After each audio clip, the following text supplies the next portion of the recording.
Hi everyone, welcome back to my channel. So head bath చేసిన తర్వాత conditioner use చేస్తారు కదా, Garnier Fructis curl sculpt conditioner cream gel coconut water bouncy and moisturised curls. So extra strong hold sulphate free coconut water కాబట్టి ఈ cream gel transparent, so ప్యూర్గా ఉండి hair అనేది చాలా సిల్కీ షైనీగా స్మూత్గా ఉంటుంది. క్లిప్ స్లైడ్స్ పెట్టినా కూడా అంత జారిపోతూ ఉంటుంది, అంత సిల్కీగా చాలా బాగుంది. సో ఇది యూజ్ చేస్తున్నాము. ఒక 4 టైమ్స్ అయితే కంప్లీట్ అయిపోయింది. How to use. So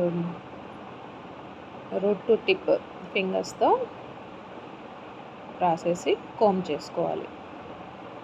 twist curls around the fingers for maximum curl definition. Let air dry. So hands ఈ ఫింగర్స్తోనే మనం ఇలా చేసేయచ్చు కర్ల్స్ అనేది. తర్వాత ఈ ఫైన్కే మనకి కంప్లీట్గా డ్రై అవుతుంది. చాలా బాగుంది. Curls needs soft definition. So ఇది అనేది మీరు యూజ్ చేయండి, చాలా బాగుంటుంది. నాకైతే నచ్చింది. Hair silky shiny soft smooth కావాలి అన్న వాళ్ళు ఇది ట్రై చేయండి.